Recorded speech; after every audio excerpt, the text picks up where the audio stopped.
తాజా అంశం చూస్తున్నాం. ఏపీలోని కోనసీమ జిల్లా మండపేట మండలం వేములపల్లిలో ఓ వ్యక్తి హత్యకు గురయ్యాడు. ప్రేమ పెళ్లి చేసుకున్నాడని యువతి సోదరులు రాళ్లతో కొట్టి చంపారు. ఇక మరింత సమాచారం మా ప్రతినిధి సాయికృష్ణ అడిగి తెలుసుకుందాం.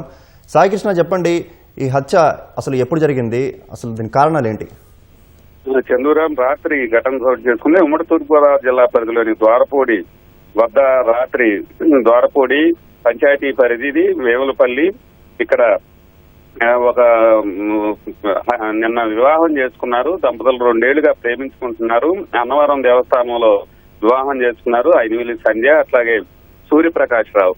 వీళ్ళిద్దరూ కూడా రాత్రి వేములపల్లి ద్వారపూడి చివరిలో ఉన్న సమయంలో సంధ్య సోదరులు ఇద్దరు కూడా అక్కడికి వచ్చి ఇంట్లో బాగలేదు, అమ్మకి రావాలని చెప్పడంతో రేపు వస్తామని వారు సమాధానం ఇచ్చారు. వెంటనే వారి మధ్య వాగ్వాదంతో చేసుకుని వెంటనే అతన్ని సూర్యప్రకాష్ రావుని సోదరులు ఐనివిల్లి గిరిబాబు, ఐనివిల్లి చంద్రపాల్ లాక్కొచ్చి కొట్టారు. తీవ్రంగా కొట్టిన తర్వాత బండరాయితో ఒక్కసారిగా మొహం మీద బాధటంతో అక్కడికక్కడే అతను చనిపోయాడు. వెంటనే గ్రామస్తులు తేరుకొని ఇతన్ని పోలీసులకి పట్టించారు.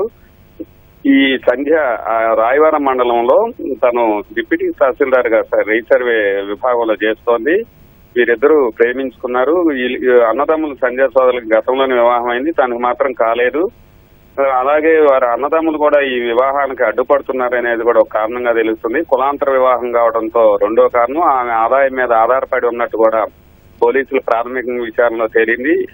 వీరిద్దరూ అడ్డుకోవడం, అలాగే పెళ్లి చేసుకున్న తర్వాత కూడా తీవ్రంగా ఘర్షణతో చేసుకుని వాళ్ళు వ్యతిరేకించి ఘాతుకానికి పాల్పడ్డారు. ఈ కిరాతక హత్యతో ఘటనతో పోలీసులు వెంటనే విచారణ ముమ్మరం చేశారు, అదుపులో తీసుకున్నారు. తనను కూడా విచారిస్తున్న పరిస్థితి ఉంది. ఈ ఘటనతో గ్రామంలో మాత్రం తీవ్రమైన విషాచారాలు అలుముకున్నాయి. చందు, ధన్యవాదాలు సాయికృష్ణ.